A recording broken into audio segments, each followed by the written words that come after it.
all week we have been talking about eating disorders, and today we're going to focus on the treatment of eating disorders. Right. Finally. Right. What do we do now? Yes. Where the rubber, as they say, where the rubber meets the road. That's right. Now, it's a little bit different today because It's a lot different today. we have the camera moved farther away from us because the wonderful help that we're getting for editing some of our videos, she recommended that we add a little bit of space so that she can add some graphics and things around us. We need to mention her name one day. Yes. You know, her name's Carolyn. I don't know how to pronounce her last name because I'm just not very good at that. We'll take care of that between now and tomorrow. That's now and tomorrow? Right. Well, so at some point we'll be able to pronounce her last name. But she is offering some wonderful assistance. And yes, the recommendation was we add some space around us so that she can add some different graphics and stuff. So it's very different. It's well worth it because her graphics are wonderful. She's really improving the look of the podcast. And we're so appreciative of that. Yeah, so she has lots of recommendations, and so we will be making some of those adjustments as we go. And this was the first adjustment. And so we'll see how it goes from there. And I have to confess, it's a little easier being this far away. You know, when you get that camera too close, you pick up all the flaws. You know, so I can hide some things at this distance. Yeah. So. Well, it reveals some of our the challenges because we often have the computer in front of us so that we can pull from the articles or kind of follow what we're reading or using as a resource, and now the computer is much farther away, and obviously you can see the keyboard. Here's our table. You've never seen our table before. That's right. You notice notice here Chelsea. Our Chelsea table. That's a shout out to Chelsea. Chelsea Football Club. Football Club. Chelsea Football Club with our little lion and his mace. You wouldn't know that Dr. Berney is a Chelsea fan. So anyway, this is a little bit more of our office. And you can see our Charlie Brown motif around us a little bit. Yeah, and one thing I want to clarify, I'm going to move a little bit this way. You see behind me, that's a brain on a little pedestal. It's not something I wear on my hat. It's not a yarmulke or anything. People wonder what that thing is. It's a brain back there. So it's nice to show you a little bit of our office. Again, it does introduce the idea that we have to really reorganize our podcast studio here. So and we will be doing that again over the next couple of weeks, hopefully. So yes, hopefully. Now, having said that, let's talk about treatment of eating disorders. Right. All right. So with eating disorders, like many of the mental health and physical health conditions that we talk about, the treatment is multifaceted, to say the least. Right. So when we're talking about eating disorders, we're talking about a number of factors that have to be addressed. We're talking about the psychological aspect, and as well as the sort of awareness, understanding, and that's sort of psychoeducation. But also the medical effects of this condition. Right. There's a wonderful article that we didn't include in today's show notes, written by a psychologist who specializes in eating disorders. She takes sort of a neurobiological perspective, but at the end of it, she makes the point very, very clearly that when we're talking about eating disorders, it's not just about food. Okay. This isn't just about food. There's something else lurking in the background. And the clinician's job, whoever's in charge of treatment, whoever's involved in the treatment program, the first obligation is to find out what's behind the eating disorder. The eating disorder is a symptom of a larger problem. And once you find out what's behind the eating disorder, then you can move to treatment. Because you wouldn't want to implement a treatment unless you were sure that you identified the reason for the disorder. I don't want to say the cause, but at least the reason for the disorder. And so she talks about that very thoroughly in her article. But what we have in the show notes instead are two articles that explain the treatments, which we think would be more useful for you. Absolutely. So, you know, as you said, some of the things that we have to think about when it comes to treatment is the three aspects: Right. the mental health aspect, That's right. the appreciating proper health aspects, so the psychoeducation, and then of course the medical aspect. Right. And when you are starting off, again, as you said, we need to think about some of the underlying roots. What is contributing to the manifestation of this condition, and there certainly are psychological aspects of that, but also some health aspects of it. Eating disorders is one of those things that clearly belongs in DSM-5, in any diagnostic and statistical manual, but we're using number 5. Okay, so the DSM-5, and that's what most of the treatment specialists will say, is that this is a psychological disorder. There's no question about that. That underneath the eating is a psychological disorder, whether you're eating too much or too little, whether you're avoiding foods, whether you're eating non-food items. Somewhere there's a psychological disorder, and that's what has to be treated. Okay. The other issue, as you mentioned, there are 3 or 4 aspects to this, because eating disorders create health issues, medical issues, bone growth and bone health, skin health, dental hygiene. Goes because of the acid in your mouth. And so there are a number of medical conditions that also have to be included in any treatment plan. Right. So, absolutely. So when it comes, so let's kind of break it down in the different areas. So when it comes to the psychological aspect of it, as is often the case, we're dealing with 2 things. We're dealing with psychotherapy, and of course questions about medication. That's right. Psychotropic medication. When it comes to therapy, there are a number of therapeutic techniques that are often used to manage eating disorders.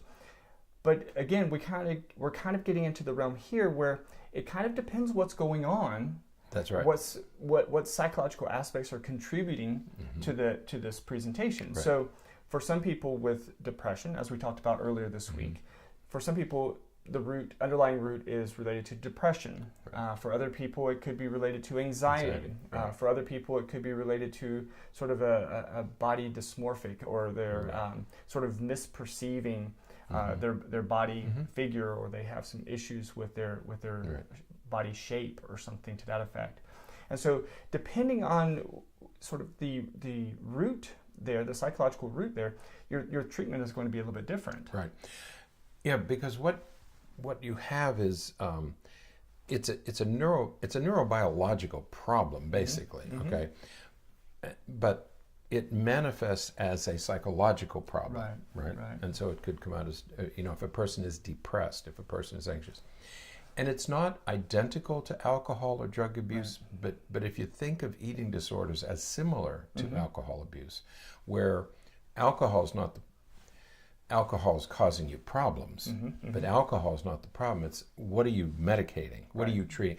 Because what people with eating disorders are doing essentially is they're using food as medicine or food as treatment. Okay, either denying food or adding food, but they're almost self-medicating with food. Like we self-medicate with drugs, we self-medicate with alcohol.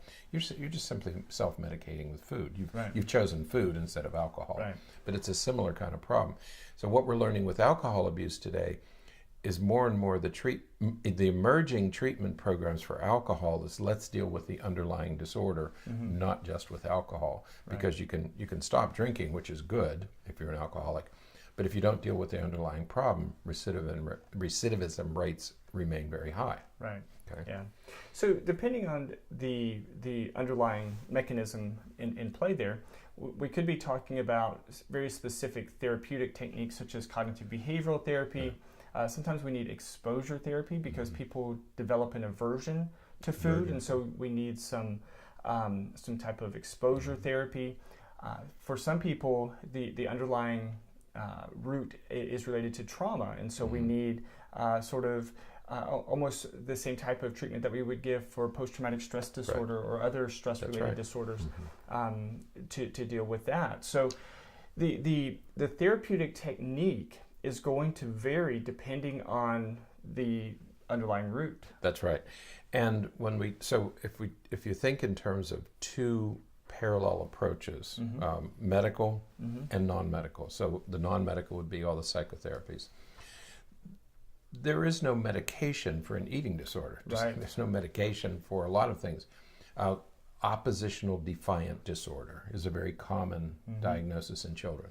There's no medication for oppositional defiant disorder. Right. However, there are treatments for the symptoms of if somebody is hyperactive, if somebody is inattentive, Right. There are treatments for some of the issues that contribute to the behaviors associated with oppositional defiant disorder. But like conduct disorder, there's no medication for conduct disorder. But if a child is doing that because she's depressed or anxious, there might be okay. So it is with eating disorders. Right. There's no medication for an eating disorder, but there are medications for depression or anxiety or some of the other underlying mental health issues that are associated with eating disorders. Yeah. Okay. So that would be the medication part, not to treat the eating disorder, but to treat the underlying disorder. Okay. Then the psychotherapies, you would choose, and this is where I think these articles become useful, because what each of them says, there's one from Mayo Clinic and one from the National Eating Disorders Association. What each of them says is, you select your treatment based on the underlying psychological problem. Okay, so that cognitive behavioral therapy is very useful, but it's very useful for some disorders. Dialectical behavioral therapy is very, very robust, useful therapy for some disorders. You don't use CBT for every person with an eating disorder. You don't use DBT for every person with an eating disorder. You have to select your treatment, and you have to tailor it to that individual. Absolutely. And so the therapist, or when a person goes to see a therapist, the type of therapy that's offered is going to vary. And hopefully it'll vary specifically depending on the issues that the person is experiencing. It won't be a sort of one-size-fits-all type of approach, because that's just not going to be effective. And sometimes people will come back and they'll say, oh, my daughter or my son had cognitive behavioral therapy and it took care of his eating disorder. It might work for your son, but it's not going to work for everybody's son. Okay? And so when you begin this search for a therapist, that person should bring that perspective to the treatment plan. Is that we're going to get to know your child, or we're going to get to know you, and then we're going to treat you as an individual. There isn't just as there's no standard medical treatment, there's no standard drug treatment, there's no standard psychotherapy treatment. There's a collection of therapies to choose from, and you have to match the therapy to the individual. Now, you mentioned this a moment ago. There are not any specific medications for eating disorders. We have seen, I'm trying to think of how to say this gently. I like when you do that. There have, and then we're getting to something interesting. It piques my curiosity. There are medications to manage depression and anxiety and those kind of things, if that's the underlying root. We have seen medications used somewhat creatively and questionably as it relates to their side effects. For example, there are some medications... No, this is useful. No, this is good. Yeah. Thank you. I think I know where this is going. Well, if it goes where I think it's going. No, I think I know what you're going to talk about, and it is very important. This is an important issue. There are times when psychiatrists or physicians will use medications because they have a side effect of weight gain. That's right. So when a person has anorexia, for example, and as we discussed earlier this week, anorexia is a condition specifically noted to include a serious weight loss, serious underweight for the individual. Some physicians will prescribe medications in the mood stabilizing or even antipsychotic family because the side effect is weight gain. You gain weight. And that's been successful with some patients, that they'll gain enough weight to be healthy, because remember that with anorexia, we're talking about a life-threatening condition. I mean, people, I think somebody wrote that of all of the psychological disorders, the morbidity for eating disorders is higher than anything else. I mean, more people die of this disorder than any other psychological disorder. You know, we worry about suicide, but there are higher rates of mortality, not morbidity. There are higher rates of mortality with eating disorders than any other psychological disorder. So anorexia, for example, if you lose more than 40% of your normal body weight, this ain't normal, but if you lose more than, I saw that little smile. I rarely hear you use the word ain't. Well, so I just thought it was great. I didn't even think about that. I ain't thinking about that this morning. If you lose more than 40% of your normal body weight, you begin to cannibalize your internal organs, and that's the lethal part of anorexia. And so at the very least, you know, the side effect of the medication is weight gain, so at least we keep you alive to do the other treatments. Okay, so yeah, that's very good. Thank you. I thought this was an aside, but I don't think, you know, there are other medications that suppress your appetite.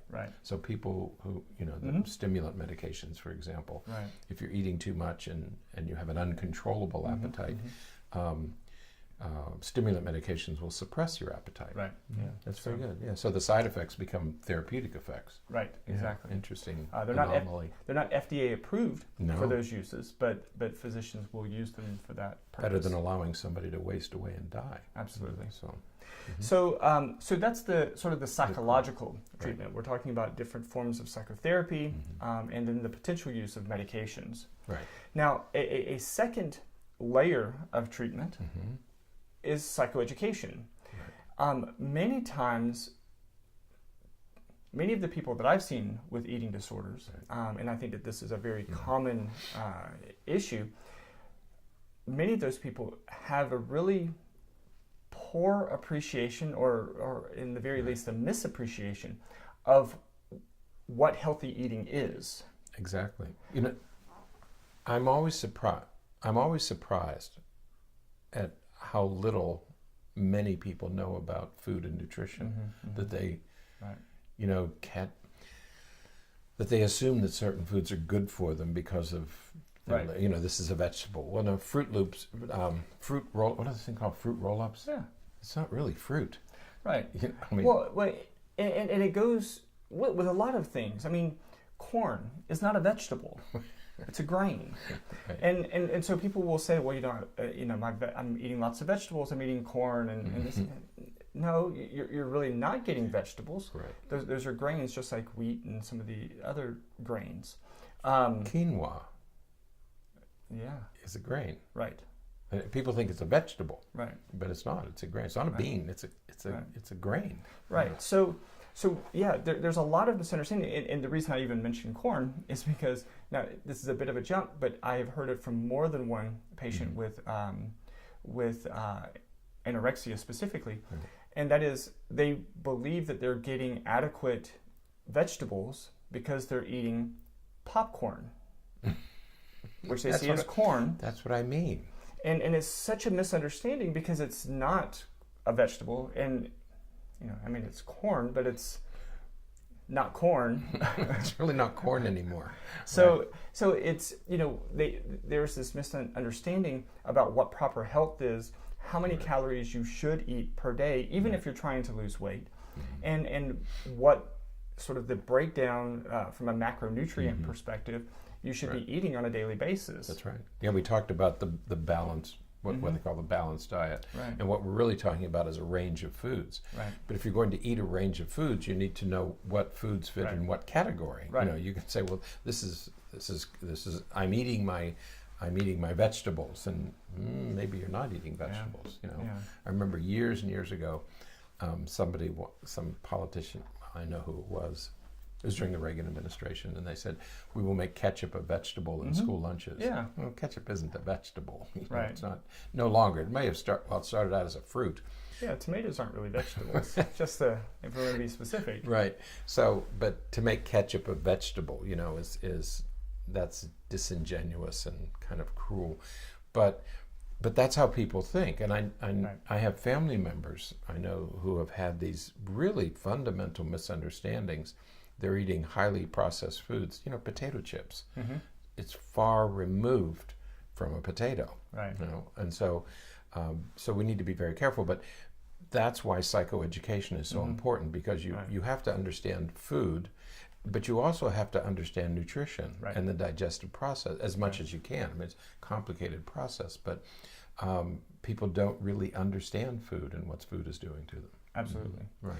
So working with a dietitian, a nutritionist of some sort, is critical as it relates to the treatment of a person with an eating disorder. Right. So that they have that psychoeducation, they have that understanding, and there is certainly an aspect of monitoring involved. You know, the dietitian is helping to organize the person's meals and their meal plan to make sure that they're eating and appropriately. Right. I was reading an article the other day about sleep. You know, if you you know, the subtitle was, if you're having trouble sleeping, here's the one thing that you need to do, and it was monitoring very closely. You have to actually keep a notebook. If you're not a good sleeper, you keep a notebook, monitor it very carefully. Then you know what's working and not working. Same, I think, goes for nutrition. Right.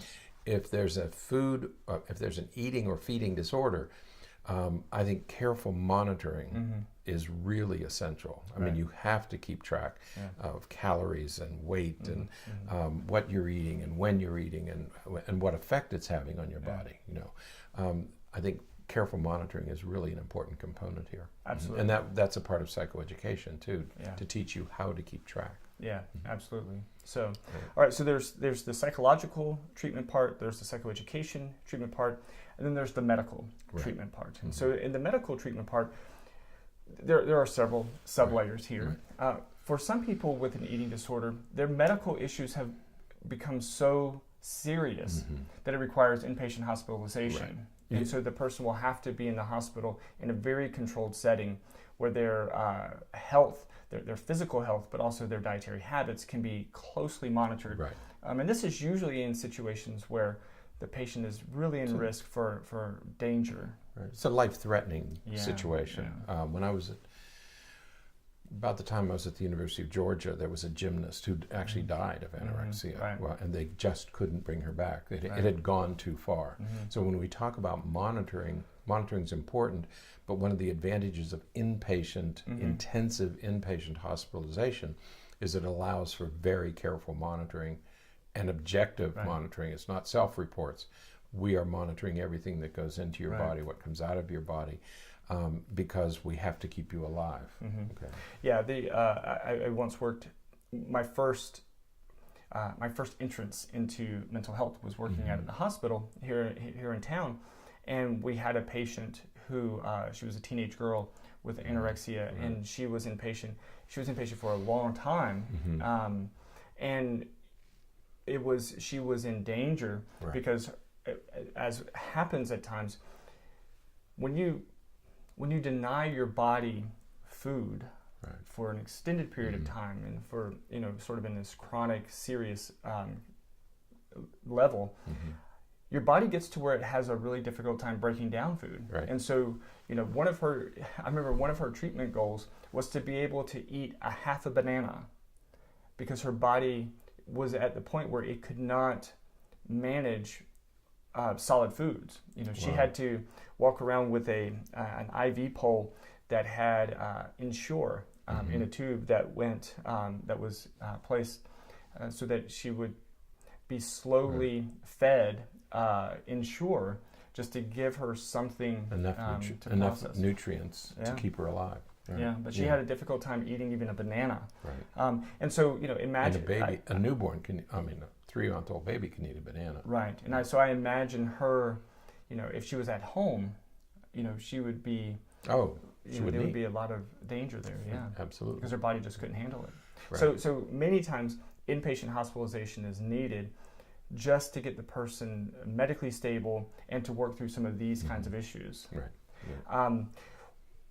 A person may graduate from full inpatient hospitalization, or depending on the severity of the condition, we have this idea of partial hospitalization, where the patient will go to the hospital throughout the day.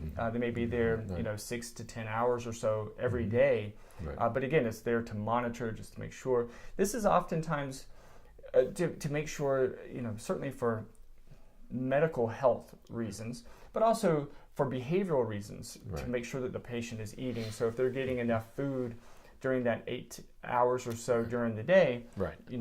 usually they're going to be okay, even if they go home and they don't eat anything else. The rest Yeah, of if the day. if they don't eat anything for the other 16 hours, Right. it's okay because we know we have enough life-sustaining nutrition Right. in that 8-hour period. It's sort of like what do we call it now? Periodic fasting, Right. something like that. Intermittent fasting, Mm-hmm. which is okay because at least we know, and that really is a life-sustaining process. So Mm-hmm. it begins with intensive inpatient, where you Right. monitor 24 hours a day Right. just to keep the person alive. Then you go to outpatient, partial hospitalization, and then there's then the next step, and you gradually Right. Allow the person to become more self-sufficient, Right. and self-reliant. Right. Now, and so again, you have all of these pieces, and so you will, part of the medical treatment is a lot of blood tests to make sure that the blood levels Right. are adequate. Look at nutrition levels, again, from a blood test perspective. Right. But again, just to make sure that the patient is healthy enough to sustain on their own. Right. But though we have these sort of 3 tiers Right. of treatment, all 3 tiers are necessary. For adequate treatment. Even if you do inpatient hospitalization and you do all the things to get the patient medically stable, then you send them home. If you haven't dealt with the Right. psychoeducation, if you haven't dealt Right. with the underlying psychological issues, there's a really strong risk for recidivism, for the patient to get back to the same condition that they were in before, because they just don't have the skills necessary to cope with the issues that caused the problem in the first place. Right. Recidivism is a very important issue here, Right. because until you've dealt with those underlying issues, you have to anticipate that you're going to keep, whoever it is going to keep cycling through. Right. That's why it's absolutely essential that you deal with the underlying issue, because until that's dealt with, you're probably still going to slip back. These are biological drives that are it's driving this whole thing, just Right. like addiction Right. is driving those problems. This is being driven by biological factors that we don't fully control, Right. or we lose control of them, Yeah. and we have to regain control. Right. Absolutely. So treatment is pretty comprehensive. Right. In these circumstances. That's why it's so hard. I remember years ago, not many years ago, within the past 10 or 15 years, these were extraordinarily difficult things to treat. Yeah. I mean, it was one of those. I can remember when we worked in a hospital setting. When we had a patient with severe anorexia, everybody was on alert, because it was extraordinarily difficult. I mean, you're talking about force feedings and, I mean, this is some pretty gruesome medical practices that you have to rely on to keep people alive. So these are strong biological drives that you're working with, and it takes a comprehensive approach like this with people who know what they're doing and have the courage to do it. Right. It's difficult. Yeah, absolutely. So if you or someone you know is having some difficulty with eating disorders and you're looking at treatment, again, just be aware that good treatment is going to include all of these pieces. And before we leave, families often feel guilty, especially if children are affected. And you say, well, the parents did something wrong. Right. Parents may not have done anything wrong. It's not your fault, right. but you're an essential part of the treatment program. And so don't blame yourself for it, but please put your work clothes on and become part of the treatment plan, because it is a family problem, because the treatment is going to require family cooperation. Absolutely. So whatever else you do, the family has to be involved. Great point. So, all right, well, that is it then for today. Until next time, stay happy, stay healthy, and forget to be afraid.